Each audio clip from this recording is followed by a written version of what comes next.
ሰላም ሰላሜ የህይወቴ መሰረት ኢየሱስ ነው የሚለው መዝሙሩ። ሰላም ሰላሜ የህይወቴ መሰረት ኢየሱስ አንተ መታመኛዬ ነህ ይላል። ሰላም ይብዛላችሁ።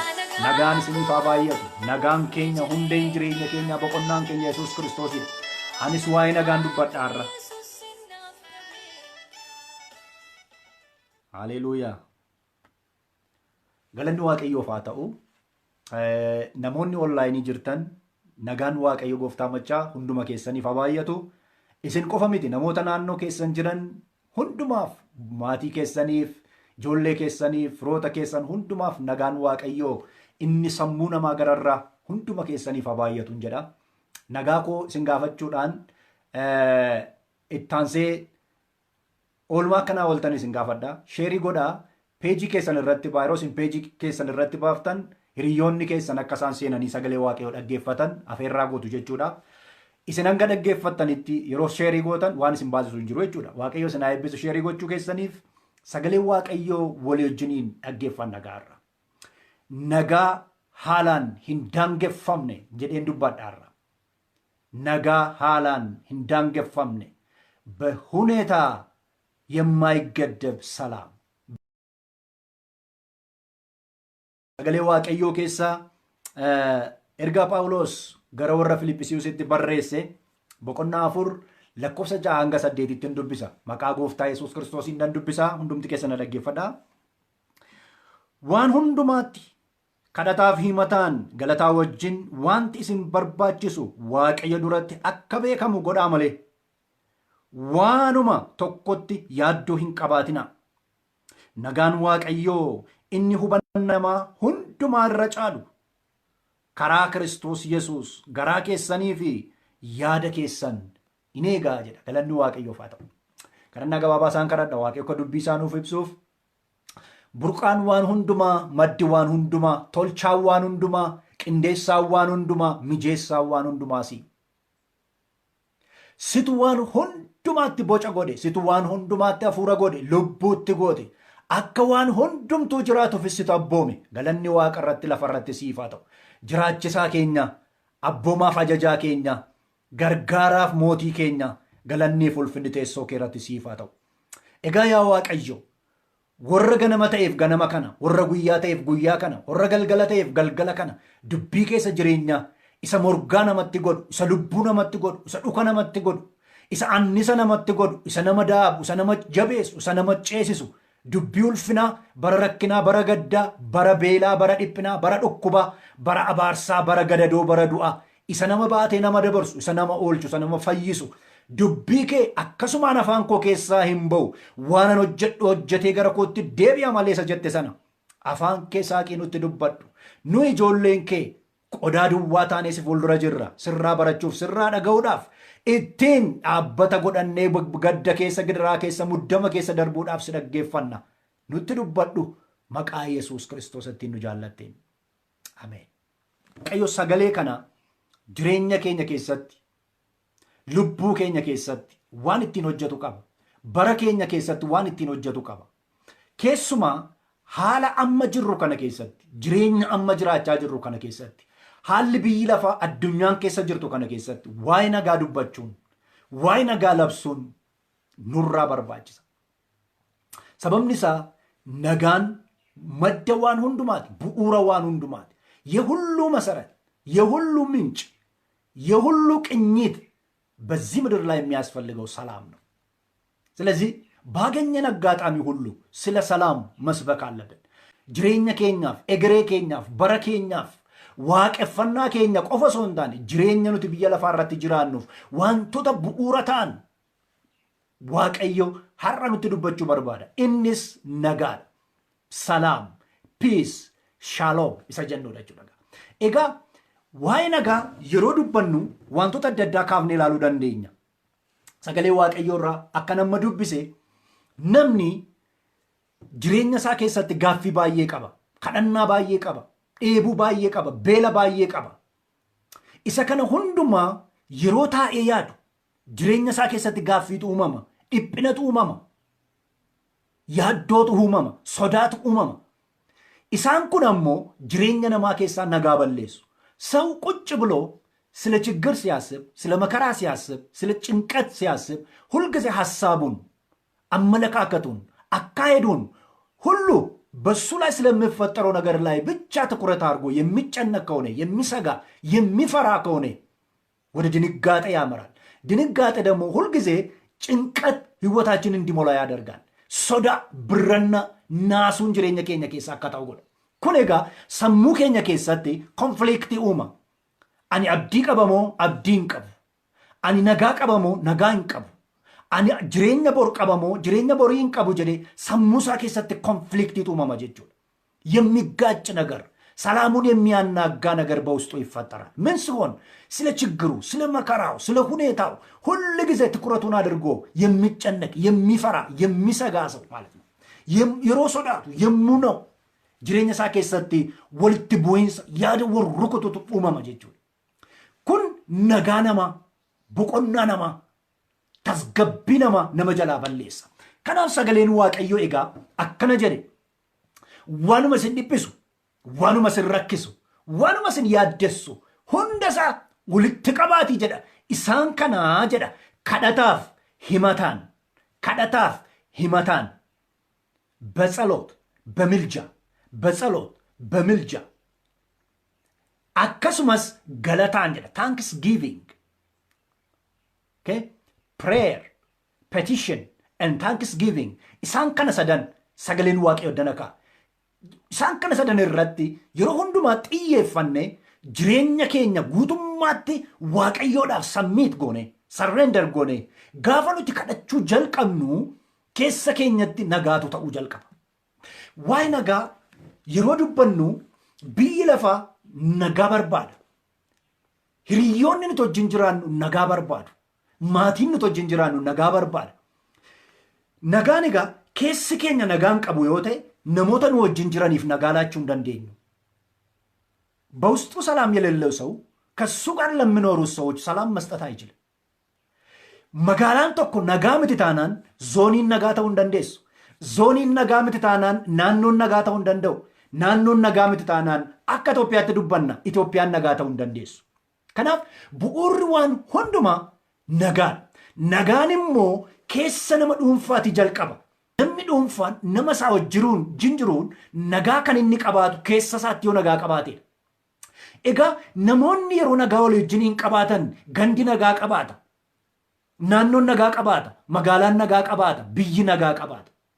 biyya immoo nagaa keessa isheeti yoo dhabde ollaa ishee wajjin nagaa hin qabaattu. nagaan egaa bu'uura waan hundumaati. waa'ee nagaa yeroo literal meaning of peace yeroo ilaallu dur jalqaba isaatii kaasee peace jechuun jecha laatiin pax jecha jedhu irraa dhufe. jecha laatiin irraa pax jecha jedhu irraa dhufe.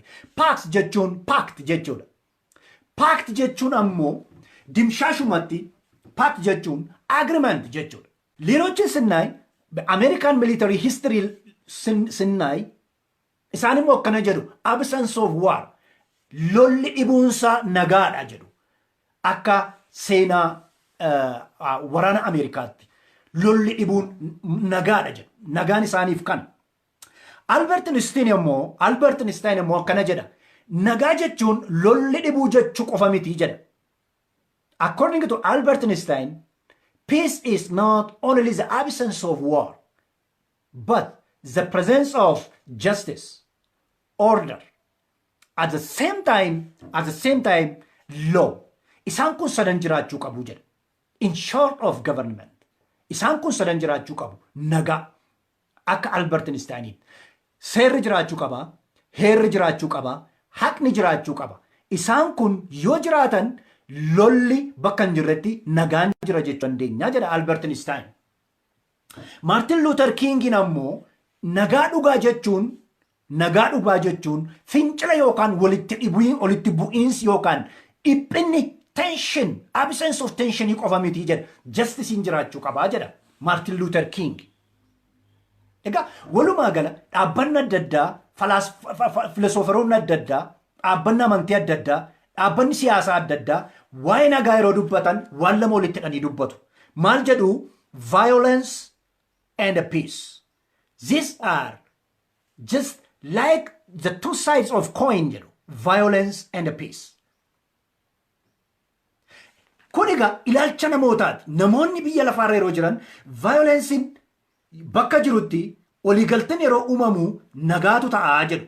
Nagaan yeroo dhibamu walitti bu'iinsi yeroo jiru ammoo nagaan sun badeetu lolli ka'aa jedhu. Namoonni akka namoonni biyya lafaarra jiran dubbatanitti.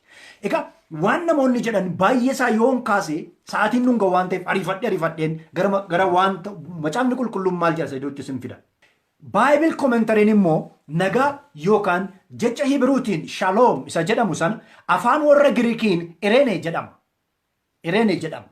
Kana jechuun egaa is harmony and the calmness of the body, mind and spirit, trusting in the power and the grace of God. Jedhaga. Kun hiika macaafa qulqulluuti. Is harmony, qindoomina. Qindoomina maali? Qindoominaa fi tasgabbii. Tasgabbii jecha afaan Oromoo jedhu kun afaan biraatiin hiikuun baay'ee rakkisaadha. Sababni isaa hiika bal'aa qaba waan ta'eef, ergaa bal'aa qaba waan ta'eef, yaada bal'aa qaba waan ta'eef, tasgabbii inni afaan Oromoo jedhu kun haala baay'ee rakkisaa keessatti, haala baay'ee ulfaataa keessatti tasgabbaa'uu jechuun nagaa qabaachuu jechuudha. I like that word, tasgabbii. Okay? Harmony and calmness of body, mind and spirit. Isaan kun sadan walitti erga qindoomanii qindoomina jara kana sadaniiti. Jarri kun sadan akkamittiin qindoomu yoo jettan egaa trusting in God, waaqayyootti amanuudhaan qindaa'u. የራሳቸው ቅኝት አላቸው። እንዴት ነው የሚቀናጁ? ይሄ አካል መንፈስ አይምሮ የሚቀናጀው በእግዚአብሔር በማመን ይህንን በእግዚአብሔር በማመን ሲያርፉ ሲረጋጉ ሲጽናኑ ያኔ ሰላም አለ እንላለን። ይቃኛል ማለት ነው።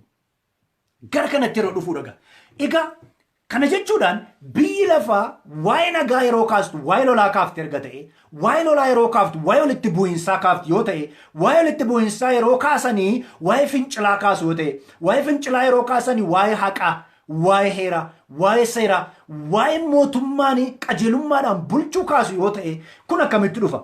biyyi lafaa lolaan guutuudha. ስለዚህ ይሄንን ግጭት ለመፍታት ዓለም ምንድነው የምትጠቀመው? conflict resolution strategy. Sajadam. Conflict resolution strategy kun Kenneth Thomas and Ralph Kilman jara jedhaman kana lamaantu strategy baasan. They set the strategy of conflict resolution because the world is full of conflict, violence, war. Isaan kun sadanu jireenya ilmaan namoota guyyaadhaa guyyaatti waan jeeqaniif strategy baasan. This strategy is known as a dual concern model jedhama. Dual concern model baasan. Dual concern idea lama qaba yookaan ground base lama qaba. Isa kana dafee dubbadha. Basing kun lamaan assertive base or foundation at the same time empathy foundation jedhama. Assertive inni jedhamu just it's concern for self jechuudha. That's assertive. Fedha ofii irratti faayidaa ofii irratti ofii yeroo jedhu nama dhuunfaa ta'uu danda'a, dhaabbata ta'uu danda'a. በራስ ጥቅም ላይ የተመሰረተ conflict resolution method ነው. This is known as assertive conflict resolution method strategy. ሁለተኛው just we call it empathy. That is a concern for others.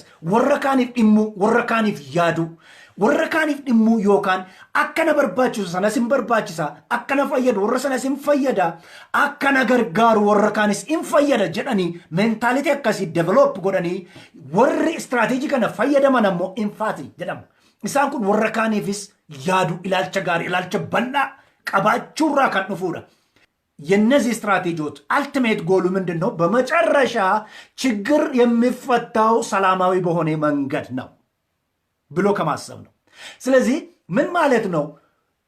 ዓለም ሰላም ትፈልጋለች። ምን ማድረግ? ችግርን በመፍታት ረኮሰነ ሂኩዳን ሙደመጅሩ ኢፕነጅሩ ሰነ ሂኩዳን ብይ ለፋ ነጋ በርባድ ጀቹ ከነጎቹ ዳቬጋ ስትራቴጂ ሸንፈየደም ተርሲሞ ሸንፈየደም ተርሲሞ ሱሸነን ዋና ጃይባት inni jalqaba avoidance conflict strategy jedhama. Avoidance jedhama. Inni kun baay'ee nama kofalchiisa inni kun. Avoidance kun yeroo rakkoon uumamu namni tokkoof tokko yeroo ol lolu fakkeenyaaf Haasaa ijoollee xabisa ijoollee duriittiin isin deebisa. Akka tasaa afaan keessa yeroo ol baatan namni isin loltan sun nama isin caalu ta'uusaa yeroo bartan rukuteennaan tokkichaan lafa akkas hin buusu. Yeroo bartan anoonaan qoosee bandee ati kan akka wannootti qabattee maal anoonaan qoosee hin jenna. Sababni miidhamuu hin barbaannu, rukutamuu hin barbaannu. Namni sun akka inni garmalee nu rukutee nu miidhuu hin barbaannu. Yeroo tokko hawaasaa yeroon ture wangeela deemnee dhugaa baana. Yeroo wangeela dhugaa baanu obboleessi tokko namicha baay'ee guddaa tokko poolisiidha. Baay'ee furdaadha namichi kun. ሊመሰክርለት ፈለገ። ለዚህ ሰውየው በጣም ግዙፍ ነው። ሳይፈራ ጠጋ አለውና ኢየሱስ ያድናል ወንድሜ፣ እኔ ኃጢአተኛ ነበርኩ፣ አንተም በኢየሱስ ክርስቶስ ብታምን የኃጢአት ስርየትን ታገኛለህ፣ የዘላለም ሕይወት ታገኛለህ ብሎ ይናገረዋል። ከዛ በኋላ ይሄ ግዙፉ ሰውዬ ይዘዋል። ይሄን የሚመሰክርለትን ሰውዬ ይዛል። አንተ ያለ እንዲህ ልብሱን ይዞ እናት ያፈርት ብላ ብሎ በቦክስ እንደዚህ ሊመታው ሲል ሉክ ኮንፍሊክት ተፈጠረ ማለት ነው። ከዛ በኋላ ይሄ ሰውዬ ቶሎ ብሎ አቮይዳንስ ሜተድ ይጠቀማል። የትኛው የመሰከረለት ሰውዬ አካስ ጀዴ ቆይ አቱን አርኩትን ዋን ስትማ ጀዴን ማለትም ተ ኢላ ዋን ቶክቲን ስትማ ደገፈዱ ሰቦዳ ከበርባድ ነርኩት ይሄን ቶለኔ ነምጂ ተናገር ቶሎ በልና ተናገር። ቦክስ እንደዚህ ሰንዝሮበት ተናገር ቶሎ በልና አለ። ይውል ያለ ዶዙን ካበዛይብኝ እንደምታየኝ እኔ ቀጫጫ ስለሆንኩ ባንዴ ነው ብን ብዬ የምጠፋብህ። ስለዚህ አንተም ስምህ ይጠፋል፣ እስር ቤት ትገባለህ፣ ተጠንቀቅ አለው። አስኮናኝ አለውና እንደዚህ ይዞ ወረወረውና ትቶት ሄደ፣ ሳይመታው ማለት ነው። ዩሲ ይሄ አቮይዳንስ ይባላል። ቶሎ ብሎ ኦቦለተኮ ኤጋ biyyi lafa malamata isheeti qabdi.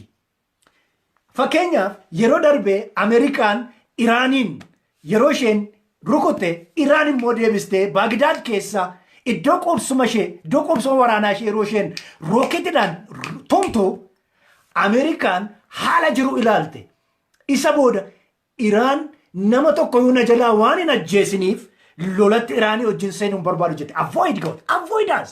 Egaa amalli avoidance waan tokko qaba. Wait and see jedhama. Wait and see principally order of war avoidance. Maal jechuudha? At a point, at a spot, suddenly there will be a conflict that's going to be provoked. Yeroo inni itti dho'ee ba'utu jira jechuudha. Haguuganii hambisu. Isa durii haadhotiin abidda diban jechuudha. Abidda dibaa daaraatu jira malee abiddi mul'atu. Abidda dibanii darbuu jechuudha kun. Abidda dibanii darbuu. Avoid, wait and see jechuudha kun. Inni lammaffaan yielding jedhama. Yielding or what we call accommodating jechuudha. Conflict resolution method inni lammaffaan yielding wayim accommodating jedhama. Kun smoothie gochuudha jechuudha. Haalota jiran mijeessu qindeessu, just smoothing the situation or suppressing the conflict for the benefit of others. Okay? Warra kaan akka fayyadamaniif, warri kaan nagaa akka qabaataniif, nagaadhaan hojjechuu akka danda'aniif, rakkoo jiru furuudhaaf haala jiru mijeessuu jechuudha kun. Haala mijeessita nama nagaa yoo taate, mentality positive yoo qabaatte jechuudha kun. Akka nama biyya lafaatti akka citizenii tokkootti istaayilii isa kana baay'een jaalladha. Yielding or accommodation. Kun faayidaa warra kaaniif dursa kennuu jechuudha. Bu'aa warra kaaniif dursa kennuu. Just rather than oneself benefit, just you give more concern for the benefit of others. Kun egaa isan sila jedhe lamaan keessaa assertivity xiqqoo qaba. Less assertive, high emphasis. Isa jedhamu of keessaa qaba jechuudha. The second one, inni sadaffaan competitive jedhama. Competitive conflict resolution method. This is very dangerous. It's forcing. It's a fighting. It needs war. Wal rukutu, wal damachuu, inni caalu aangoo fudhatu, lafarra wal gangalchanii wal tumuu jechuudha kun. Lafarra wal galgalchite wal tumte akkasa dur yeroo ijoollee wal tumnuu jechuudha. Yookaan akka kormaan daakuu wal lolchiifnu sana jechuudha. Abbaan dandee wal tume dhumarratti inni tokko gaafa koronyoonsaa dhiigee humna dhabu arrabni isaa gaafa keessaa yaa'u baqatee biraa ba'ee deema jechuudha. This is very dangerous. Kun conflict hiniku does not solve the conflict. Tokkotu carraa argatetti fayyadamee waan argatu butata malee kun rakkoo jiru hiikee nagaa hin buusu jechuudha. Inni arfaffaan conciliation or compromising jedhama. Compromising jedhama. Kun egaa waliin mari'atanii walii galtee uumuu jechuudha. Negotiation. Negotiation uumuudha. Strategy inni kun. Egaa intermediate level kan inni qabatee taa'u. Namoonni akkasii intermediate level mind qabu jechuudha. Maal jechuudha? Just medium assertive and medium impassive. Faayidaa garlamee eege win-win condition jechuudha. Win-win condition uumteetu waliigaltee akkasii uumteetu nagaa akka qabaatu goota. Inni shanaffaan cooperation of conflict style jedhama. Strategy inni kun. Egaa inni kun yeroo hundumaa namoonni interestiin isaanii baay'ee elevated ta'e baay'ee ol ka'aa ta'edhaan kan hordofamudha. Okay?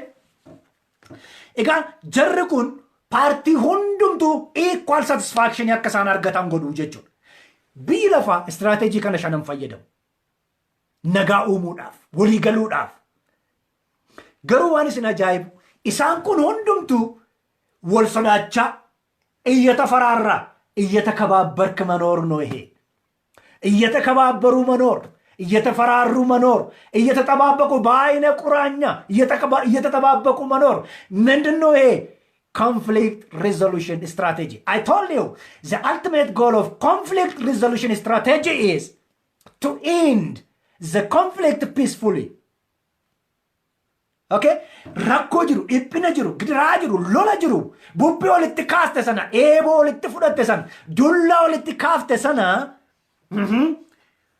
akka inni waliin kaaneef waa irra keesse jaldeessatu utuu dhagaa galagalchu jawwee jalatti argee jedhama. Jawwee jalatti argee haa taa'u jedhe dhagaan kun addanuma taa'u addanaa ka'uunsaan barbaachisuu jedhe. Maal jechuudha? Nagaadha jechuu miti. Dhagaa jawweerra kaa'uun nagaadha jechuu miti. Dhagaa jawweerra kaa'u jechuudha. Yeekama እዚሁ ይሁን አለ ዝንጀሮ አሉ። ዝንጀሮ ድንጋይ ስፈነቅል ከድንጋዩ ስር እባብ አለ፣ ዘንዶ አለ። ይሄ ድንጋይ ከዚህ ባይነሳ ጥሩ ነው ብሎ ድንጋዩን መልሶ እዛው አስቀመጠ። ይሄ ማለት ሰላም ነው ማለት አይደለም። ዘንዶውን ገደለ ማለት አይደለም። እንደፈለገ ይንቀሳቀሳል ማለት አይደለም። ዞር ባለ ቁጥር ድንጋዩ ያያል። ሰላም ነው ሰዎች። ዓለም ችግርን የምትፈታው በዚህ 5 ዋና ዋና ስትራቴጂዎች ናቸው። ለምሳሌ ኢትዮጵያና ግብጽ ባለፈ ጊዜ ድርድር በሚያደርጉበት ጊዜ ዊን እንፈጥራለን፣ ኮንሲሊየሽን እንፈጥራለን። ስሙዝ እናደርግና እኛ የምናደርገው ነገር በሰላማዊ መንገድ ይፈታ። ምን እያለ ግብጽ እዛው ውሃውን እያየች ኢትዮጵያ እዚህ ውሃውን እየሞላች። ኮንፍሊክት ሪዞሉሽን ሜተድ ሰላም ማምጣት ሳይሆን እነሱ ሰላም ያመጣል ብሎ ነው at the end ሰላም ይፈጠራል ብሎ ነው የሚያምኑት። ነገር ግን ስትመረምሩ ስታጠኑ እንደ መንፈሳዊ ሰው ስታሰላስሉ ሰላም አይደለም የሚያመጣ። አንተም በዛው እኔም እዚህ አንተም በዛው እየተከባበረን እየተፈራራን ወዳጄ እዛው የራሴን ስራ እኔ እዚህ የራሴን እሰራለሁ ወይንካ ወያምጣ እንደዚህ ነው። ይሄ ሰላም አይደለም። as far as the conflict is there, as far as the conflict is covered, not removed, brother, you cannot bring just the true peace. akkamitti dhufare the peace that transcend mind jedha sagaleen Waaqayyoo. Nagaa sammuu namaa gararraa. When does this mind transcending peace come into your life? This is what you have to dig out. Kanaga sammuu kee keessatti, laphee kee keessatti, hafuura kee keessatti qottee baasuu kan sirra jiraatu. Yoom dhufa nagaan kun? Brother, don't worry. Do not be careful for anything jedha Bible in Ingiliffasaarra. waan tokkotti yoo dhiphatina ስለ አንዳቻችሁ ጨነቁ። ምን አድርጉ? የሚያስቸግራችሁን ሁሉ፣ የሚያስጨንቃችሁን ሁሉ፣ የሚያስፈራችሁን ሁሉ፣ የሚያስበረግጋችሁን ሁሉ ኤው መርጥ አይደለም ወዳጄ፣ መርጥ አይደለም ፊልቴምቲ ወልቲ ቀቢ ኢሰቦደ ማልቆዲ ገለታን ሃሌሉያ ከዳታን ሂመታን with prayer, with petition, with thanksgiving.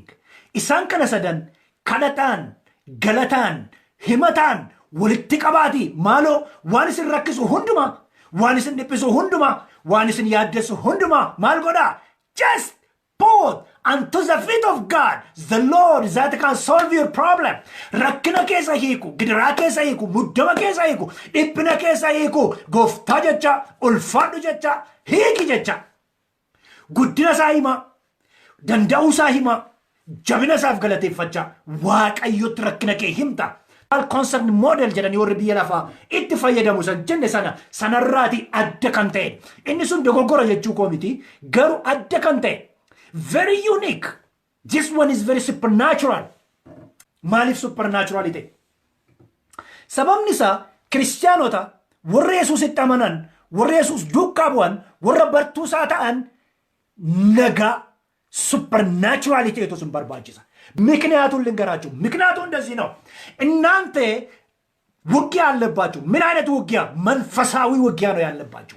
መንፈሳዊ ውጊያ ላለበት ሰው መንፈሳዊ ሰላም ነው የሚያስፈልገው። ወሬ ነመኒን ኢሳ ከነን ቤከን ወሬ ኢየሱስቲ ነመኒን ኢሳ ከነን ቤከን ስትራቴጂ ብዬ ለፋዘ ሸነን ሰነፈየደሙ ብሮ I'm telling you, you are always in a spiritual warfare. Therefore, you need spiritual peace, supernatural peace. Eka akana gadu bichi lola hafura spiritual war. Amantii kee irraa akka galagalle, dhugaa irraa akka galagalle, fayyina irraa akka galagalle, hafuura gaafa fayyinaaf ittiin chaappeffamte sana akka gaddisiifneef maaltu si barbaachisa? Nagaa, the peace that transcends your mind. Hallelujah. Nagaa sammuu kee gararraa, beekumsa kee gararraa, that dominate your spirit, that dominate your body, that dominate your mind. Isatu si barbaachisa. Nagaan kun egaa keessa kee gaafa dhufu ofiisaati maal ta'ee dhufa? Power. It's a power. Brother, macaafni qulqulluun seenaa miti. Macaafa qulqulluu gaafa ija hidhattee dubbisuu jalqabdu akka seenaatti sii gala. የብዙዎቻችን ችግር መጽሐፍ ቅዱስን ጠምጣም አይናችን ላይ አድርገን ስለምናነብ ነው። እንደዚህ ይላል ሁለተኛ ቆሮንቶስ ላይ ከክርስቶስ ዞር ባሉ ቁጥር መጋረጃው በእነሱ ላይ ይሆናል። ወደ ክርስቶስ ዘንበል ባሉ ጊዜ ደግሞ መጋረጃው ከነሱ ላይ ይነሳል። ይበራላቸዋል ማለት ነው። ይረዳሉ ማለት ነው። ያስተውላሉ ማለት ነው። ይቃኛሉ፣ ይመለሳሉ፣ ይፈወሳሉ፣ ይስተካከላሉ፣ ይጎበኛሉ፣ ይባረካሉ ማለት ነው። እንዴዱ እያደተሙ ይብፈሙ እንቀቀበተሙ እንጅጅረሙ ጀቹ Nagaa sammuu namaa gararraa. Sababni isaa namni Waaqayyoo yeroo hundumaa lola qaba. Lola maali? Lola hafuuraa qaba. Hafuurri ammoo yeroo hundumaa hafuura lola. Hafuura lola. Kanaaf inni Phaawulos lolli keenya lola fooniif dhiigaa miti jedha. Lolli keenya lola fooniif dhiigaa miti. Lola fooniif dhiigaan lolta. Lola hafuuraa hafuuraan lolta. Lola hafuuraatti yeroo baatu gaa hafuurri kee akka hin buuneef, lapheen kee akka hin buuneef, sammuun kee akka hin dadhabneef, laalchi kee akka gad hin taaneef, abdiin kee akka hin cinneef yeroo hundumaa nagaa hafuuraas barbaachisa. You see why it is supernatural? Jesus Christ himself is our peace jedha. Shalom jechuun salaam የምንለው በኢትዮጵያ ሰላም የምንለው ተራ ትርጉም ያለው አይደለም. It's complete calmness jechuudha. Harmony and complete calmness of body, mind and the spirits that comes through trusting in God and his power jechuudha. Galanni Waaqayyoo haa ta'u. Kana jechuudha nagaa jechuun. Egaa Efesoon ምዕራፍ 2 ቁጥር 14 ላይ akkana jedha. Inni nagaa keenya እሱ ሰላማችን ነው። ማን ነው? ኢየሱስ ክርስቶስ። ስለዚህ ሰላም ማን ነው? ኢየሱስ ክርስቶስ ራሱ ነው። ብራዘር ኢየሱስ ክርስቶስ የሃይማኖት ስም አይደለም። ኢየሱስ ክርስቶስ የሃይማኖት ሰባኪ አይደለም። ማንም በማንኛውም የሃይማኖት መጽሐፍ ላይ ሂዱና እዩ። እሱ ሰላማችን ነው ብሎ የሃይማኖት ሰባኪ የጠቀሰ መጽሐፍ የለም። መጽሐፍ ቅዱስ ላይ ሄዳችሁ ስታጠኑ ግን ኢየሱስ ክርስቶስ ሰላማችን ነው ይላል። ገለንዲ Waaqayyoo haa ta'u. Inni nagaa keenya jedha. Okay, wangeela Yohaannis boqonnaa 14 lakkoofsa 27 Wangeela Yohaannis boqonnaa 14 lakkoofsa 27 warri amananis warri namannes Wangeela Yohaannis boqonnaa 14 kana baay'ee jaallatu. Yeroo biraa akka gaariitti Wangeela Yohaannis boqonnaa 14 kana nan dubbadha. Lakkoofsa 27 John chapter 14 verse 27 says like this. Akkana jedha afaan Oromootiin nan dubbisa. Nagaa isin biratti nan hambisa. Nagaa koo isiniif nan dhiisa. Ani akka biyyi lafaa kennuttan isiniif kenna miti. Garaan keessan hin raafamin hin sodaatinis. Halleluuyaa. Galanni Waaqayyoof haa ta'u. Ulfinni Waaqayyoof haa ta'u. Sila isinitti meera. Efesoon boqonnaa 2 lakkoofsa 14 irraa nagaan sun eenyudha jenne? Nagaan sun Yesuus Kiristoos ilma Waaqayyooti. Sababii kanaaf nagaan Waaqayyo siif warra isatti amananiif kennu supernatural peace. Spiritual peace dhaan jedhe. Kana mirkaneessuudhaaf nagaan keenya Kiristoosidha jedha. Phaawulos warra Efesoonii boqonnaa 2 lakkoofsa 14 irratti yeroo barreessu Yesuus immoo akkana jedhe egaa nagaa kan koo I give you my peace. I let with you my peace. Nagaa ko isa kan kooti jedhe Yesuus. Isiniifan dhiisa jedhe. Lamadi no Yesuus Kiristoos እንደዚህ ያለ maaliif akkana jedhe Yesuus Kiristoos? Nagaan Yesuus Kiristoos warra isaatti amananiif bartoota isaa maaliif barbaachisa? Sila isinitti meera. Inni tokkoffaan lola hafuuraa waan qabaniif warra isa hordofan spiritual fight warfare ስላለባቸው ሰላም የክርስቶስ ሰላም አይምሮን የሚያልፍ ሰላም ሰሙነ ማገረራ ካንተ ነጋ ሰናቱ ሳን በርባችስ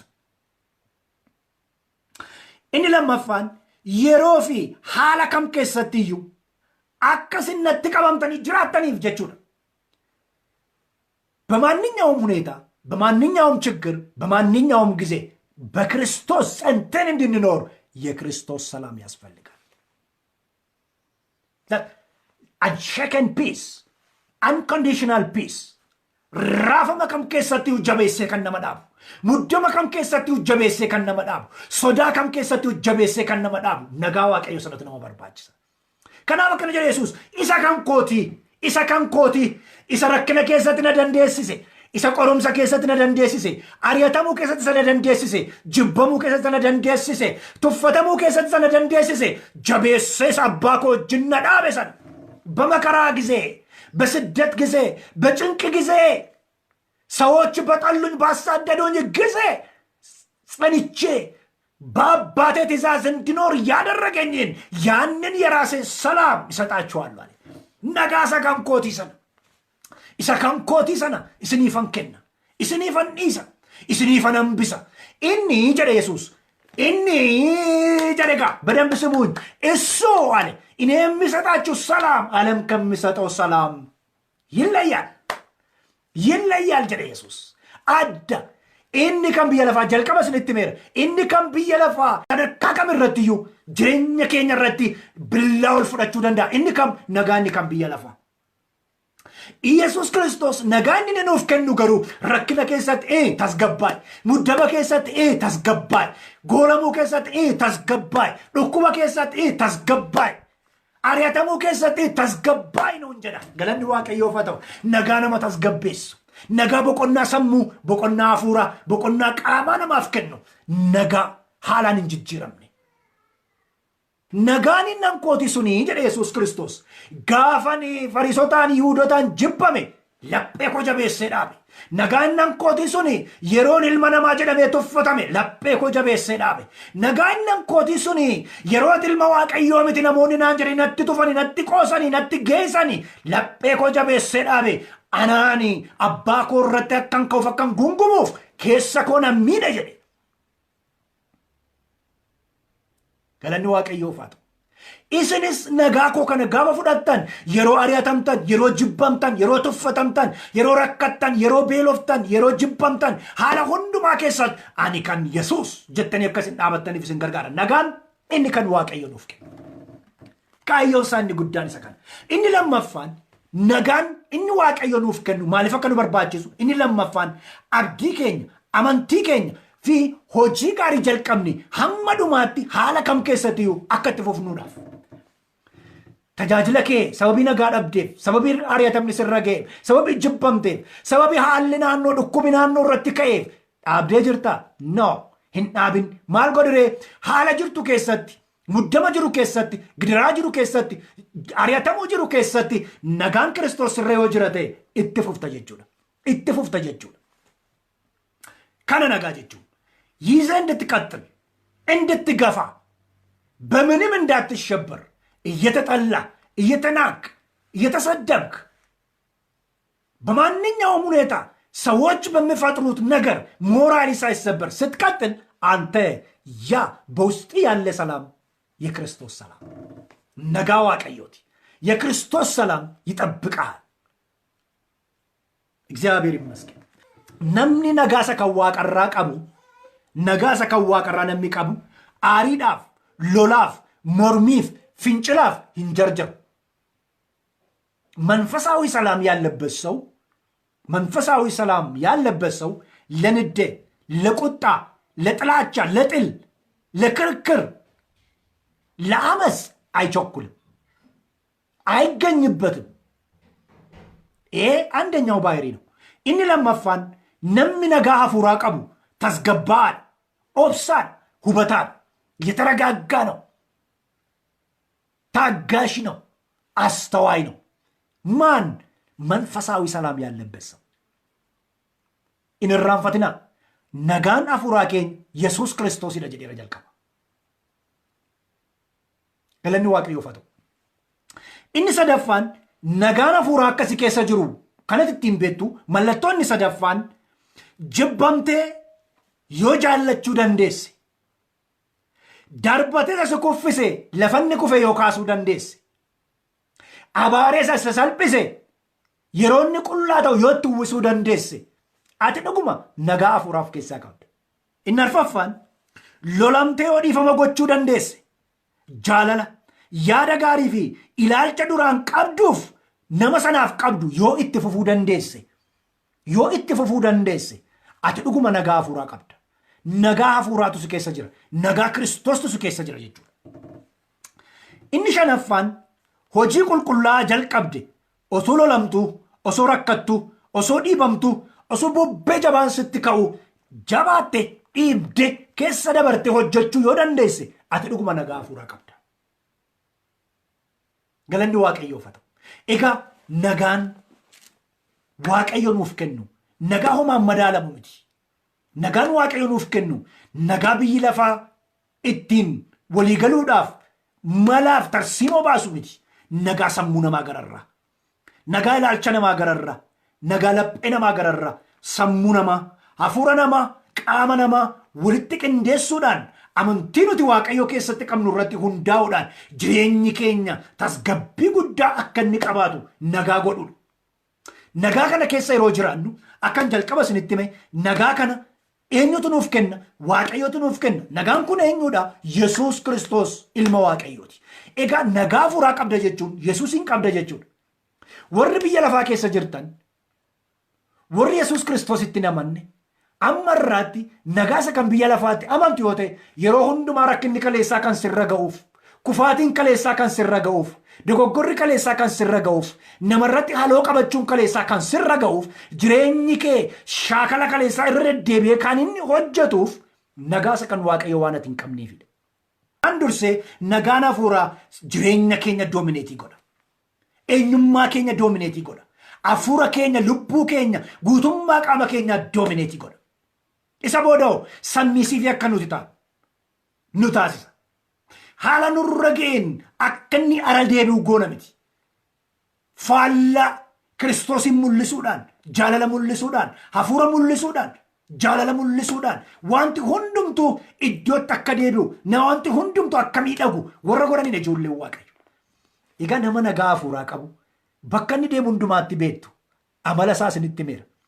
egaa gaafuma muddamni nurra ga'u, gaafuma rakkinni nurra ga'u, gaafuma yaaddoon nurra ga'u gara dhugaatiitti fiiguu miti, ittuu nu maraacha tokkichaan isa sirraa kutee isa saayid effektii hin qabne. haalleluuyaa. saayid effektii isa hin qabne gara Yesuus yeroo dhattu ba'aa keessirraa kaasa, aarii keessirraa kaasa, gadda keessirraa kaasa, iddoo noormaal laayifii keetti si deebisa jechuudha. nagaanni kan waaqayyo. nagaa waaqayyo siif kennu yeroo eegee haala eegee rakkina ta'e si keessaa dho'ee hin ba'u. itti fufee rakkina keessa si dabarsa, muddama keessa si dabarsa, gidiraaf yaaddoo keessa si dabarsa malee. ጎፍታር ኢየሱስ ክርስቶስ ዓለም የሚሰጠው ሰላም ግን ሁኔታ ጠብቆ ጊዜ ጠብቆ ያንን ችግር ይዞ ያንን ሰይፍ ይዞ በላይ ይፈነዳና ያጠፋል። ለዛ ነው ኢየሱስ ክርስቶስ እኔ የምሰጣችሁ ሰላም ዓለም እንደምሰጠው ሰላም አይደለም አለ። ገለንዲ ዋቀዮ ፈተው ነመ ዋቀዮ እንተለ ዋቀዮ ኢልመ ዋቀዮ ነጋና ፉራስ በርባችሳ nagaan sammuu namaa gararraa si barbaachisa. Innis Yesuus Kiristoosiidha. Maaliif lola qabda, biyya lafaa keessa jirta, hirruu kee, dadhabbii kee, muddama kee, rakkina kee Waaqayyo beeka. Sana keessa si dabarsuudhaaf, si ceesisuudhaaf nagaasa kan biyya lafaatu hin taane nagaasa kan Waaqayyoo isa kana fuudhaa si barbaachisa. Nagaan kun bara baraan hafee isinirraa jiraatu. Nagaan kun bara baraan laphee keessan keessa penetreet godhee akka inni seenu. Sammuu keessan akka inni dhuunfatu, laphee keessan akka inni dhuunfatu, bara keessan akka inni dhuunfatu, umurii keessan akka inni dhuunfatu maqaa Yesuus Kiristoosiin isiniif kadhadheera. Nagaan Waaqayyoo inni sammuu namaa gararraa, inni laphee namaa gararraa, inni ilaalcha namaa gararraa, jireenya kee, bara kee, umurii kee, gaa'ila kee, hojii kee maqaa Yesuus Kiristoosiin haa dhuunfatu.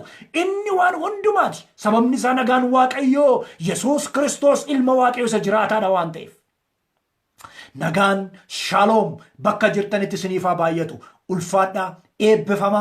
Yesuus Kiristoos bara baraan gooftaa